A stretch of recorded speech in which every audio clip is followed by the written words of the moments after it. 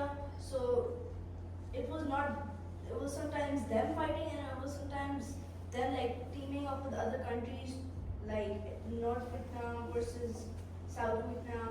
They had a fight, and North Korea versus South Korea. They had a fight. So it was like this. It was a competition. Then nuclear war. They were all threatening to like attack the other country. That's great. So تھا کیا کہ یہ ساری چیز ہو رہی تھی، انہوں نے بتا دیا بالکل اچھے طریقے سے، بالکل اسی طریقے سے تھا جیسے کہ اسپیس ریس وغیرہ بھی ہوتی تھی۔ USSR، اس وقت رشیا کو USSR کہا جاتا تھا یا پھر سوویت یونین، اسٹالن گراڈ کے بعد جوزف اسٹالن کے بعد۔ تو تھا کیا کہ یہ USSR جو تھا اور USA جو تھا یہ بہت سی جگہوں پر لڑ رہے تھے۔ رشیا نے اپنے جو کیا نام ہے اس کا، ہاں کیوبا میں اپنی جو نیوکلیئر بیلسٹک پروگرام ہے اسے وہاں پہ لگا دیا، اور ٹرکی اور جو UN کے جو انڈر سارے جو ملک آتے تھے ان کا نام USA نے اپنی لگا دی نیوکلیئر، اور وہ اسٹینڈ آف چل رہا تھا اور نیوکلیئر سب مرینز لڑ کر رہی تھیں USA کے اوشن میں، USSR کے اوشن میں کہ جیسے ہی بس یہ کچھ ہو ہمیں سگنل ملے اور ہم فائر کریں اپنی طرف سے۔ اور اس میں ایک بندے نے بچا لیا، اس بندے کا بھی مجھے نام یاد نہیں لیکن وہ پوری دنیا کا ہیرو تھا، کیونکہ اس نے جو ہے سب مرین کے اندر سے جب اس کی سیکنڈ ان کمانڈ نے اسے آرڈر دیا تھا کہ آپ نیوکلیئر اٹیک کر دیں تو اس نے نہیں کیا کیونکہ اسے لگ رہا تھا کہ نہیں ہے، اور واقعی اس وقت نہیں ہو رہا تھا۔ اس وقت رشیا اور اس کی پیس ٹریٹی وغیرہ ہوئی تھی، تو یہ سارا معاملہ تھا۔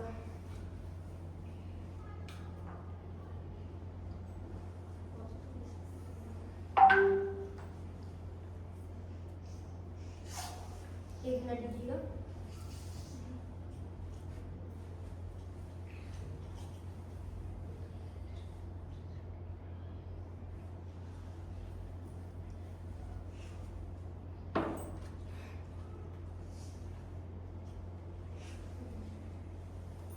ایک منٹ دیجیے گا۔ You have left? I cannot share the screen. Now I can. جی تو ہم شروع کر لیتے ہیں جیسا کہ میں بتا رہا تھا۔ ابھی کوئی آیا نہیں ہے، جب سب آ جائیں پھر شروع کریں۔ اچھا تو میں جیسے بتا رہا تھا، please don't interrupt in between a session. ایک منٹ دیجیے گا۔ تو جی جیسے میں بتا رہا تھا کہ جو بھی یوم یوم کپور وار ہو گئی تھی اور وہ ساری چیزیں ہو گئی تھی. اس کے بعد عراق اور ایران وار چل رہی تھی. عراق اور ایران وار میں کیا تھا کہ صدام حسین تھا ایک جگہ پہ, اور دوسری جگہ پہ باقی جو پرابلی مشرف تھا, کون تھا, دیر واز سم پاور ان ایران, اور اس کی اسرائیل خامنائی, ہاں اسلامک ریولیوشن سے پہلے, اسلامک ریولیوشن سے پہلے سیواگ بھی تھی نا, کیا نام تھا اس کو, نہیں اسلامک ریولیوشن سے پہلے. ویسے تو ایران عراق وار تو اس کے بعد ہوئی تھی نا, جب اسامہ بن لادن اور صدام, وہ جو اسلامک ریولیوشنری گارڈ تھا اس کے ساتھ ہوئی تھی وار, جس کے اندر پہ آخر میں کیا ہوا تھا کہ صدام حسین کے اوپر پھر عراق وار ہوئی تھی, اور وہ سارا کچھ ہوا تھا. جس کے بعد پھر پیلسٹائن اور وہ ساری چیزیں, وہ والی کانفلکٹس اس کی بھی چل رہی تھی, اس میں بھی نقبہ ہو رہا تھا, سیکنڈ نقبہ. اور باقی 2001 میں سپٹمبر 9/11 اٹیک ہوا تھا, اسامہ بن لادن اور سارا جی, تو وہ سارا تھا. اب ہم لوگ بات کرتے ہیں سیکریٹ اسرائیل ایران فرینڈشپ, جو کہ اس وقت تھی. اس وقت اسلامک ریولیوشنری گارڈ نہیں آیا تھا, خمینی نہیں آیا تھا. تو تھا کیا کہ 1979 میں اسلامک ریولیوشنری گارڈ آیا تھا, اور جس کے ریلیشن اتنے ایسے نہیں تھے آئیڈیالوجیکلی. پھر بعد میں اس سے پہلے ریلیجیس ہاسٹیلیٹی نہیں تھی, اور اس وقت جب شاہ محمد رضا پہلوی تھے, جی شاہ محمد رضا پہلوی, وہ ایک کہہ لیں امریکن پپٹ تھے, اور وہ سارا معاملہ تھا. جس کے بعد کیا تھا کہ ان کی ایران کے ساتھ اسرائیل کے ساتھ دوستی ہو گئی تھی. اسرائیل نے انہیں راکٹ اور نیوکلیئر پروگرام میں مدد دی, اور اسرائیل کو ان کی پیسوں کی اور اس سب کی ضرورت تھی, اور انہیں ڈیفینس سکھائی. یعنی موساد نے سواق کو ٹیکنالوجی دی اچھی, اور ڈیفینس وغیرہ سکھائی, اور انہوں نے بہت زیادہ آئل خرچ کیا, اور پروجیکٹ فلاور کے نام سے انہوں نے ایک مشن کا بھی آغاز کیا. تو خیر ہم لوگ آگے چلتے ہیں. اب یہاں پر 2001 میں یونائٹیڈ اسٹیٹس نے, USA نے افغانستان وار شروع کی. افغانستان وار جو تھی, it was on the response of 9/11 attacks aimed to remove the Taliban government from this region and to target Al-Qaeda type of groups living in this region. But the war lasted for 2 decades, and in the end, in 2021, the US forces backed up and they ended the war, and then later on, the Taliban soldiers, the Taliban government, they came back into power. So in 2003, Iraq war ہوئی تھی United States کے, جیسے میں بتا رہا ہوں. ویسے بھی انہوں نے جب ایران عراق وار ہو رہی تھی تو اس وقت بھی انہوں نے کچھ کیا تھا. انہوں نے امریکہ وغیرہ کو بھیجا تھا to protect all of that type of stuff, all of that region. So یہ سارا معاملہ تھا. پھر اس کے بعد صدام حسین کی جو گورنمنٹ تھی, it was crushed, and then in 2020 the Abraham Accords were signed.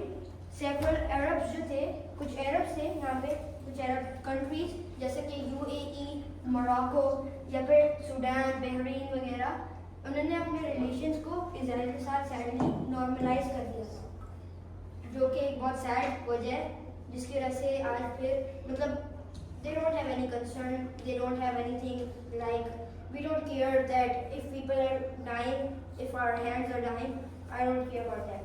تو یہ سارا وہ ان کا تھا رسپانس اس سب کے اوپر. اب ہم بات کرتے ہیں اکتوبر 2023 کی, جو بیسک اب جو آپریشن ہوئی تھی. تو تھا کیا کہ Hamas, it said that Hamas launched a large Semitic warfare, Semitic mass scale attack on Israel, including 6,000 to 7,000 rockets fired from Hamas towards Israel and its cities, its ports, its major military operations were going on in which they attacked, and on the Iron Dome system and all of that kind of stuff. تو یہ والی غازہ وار ہوئی تھی جو کہ 2023 سے لے کر ابھی تک چل رہی ہے. اب ہم اس کا انالیسس دیکھتے ہیں. تو اب ہم ایک بہت امپورٹنٹ بات کے اوپر بات کرنے جا رہے ہیں, جس کو آپ لوگوں نے بہت غور سے سمجھنا ہوگا. پہلے تو میں آپ کو تھوڑا بہت بتا دیتا ہوں کہ یہ جو پیریڈ تھا اس کے اندر کانفلکٹس بہت زیادہ تھیں, اٹیکس ہو رہے تھے ہر جگہ سے. اور یہاں پہ جو میں مزے کی بات بتانا چاہتا ہوں وہ یہ ہے کہ کچھ لوگ ایک چھوٹے سے ٹنل کے اندر ایک چھوٹے سے کمرے میں بیٹھ کر اسرائیلیوں کو اسرائیلیوں کی اوقات یاد دلا رہے تھے. آن بلینز آف ڈالرز, ان کی جو بلین آف ڈالرز کی جو ٹیکنالوجی تھی, it was crashed by $50 rocket. وہ $50 کا ایک راکٹ ہے جس کے اندر صرف پوٹیشیم نائٹریٹ اور C4 ایکسپلوزیو, جو کہ ایک چھوٹا سا بچہ بھی بنا سکتے ہیں, وہ اور بس مٹیریل. اور وہ in comparison with those rockets, those Iron Dome, David Sling and Arrowhead 1 and 2, in comparison with billions of dollars of technology, and it goes in waste. کیسے؟ اب ہم آج کی ایگزامپل لے لیتے ہیں کہ آج یہ راکٹس اور وہ راکٹس کا کمپیریزن کیا جائے تو اب ریڈار $25 ملین کا ریڈار ابھی دبا ہوا ہے. C-140 جو بھی پلینز ہیں ایران میں 2 دبا ہوئے ہیں, وہ کتنے کے ہیں؟ $140 ملین کے ہیں. 141 + 140 $280 ملین. تو دوز B-2 بامبرز, ان کی بھی کوئی بات نہیں ہے بتاؤ, کیونکہ ریسرچ کے مطابق ان پہ جو کوٹنگ کی جاتی ہے نا, ہر آپریشن میں کی جاتی ہے. وہ جو کوٹنگ ہے وہی اتنی مہنگی ہے. اس کوٹنگ کو ایسے کوئی ہاتھ لگا لے تو یہ جو اسکن ہے نا, یہ کوئی آئل نکالتی ہے اپنے اندر سے اور وہ کوٹنگ خراب ہو جاتی ہے. تو اس کا کمپیریزن ہے $50 کے راکٹس کے ساتھ.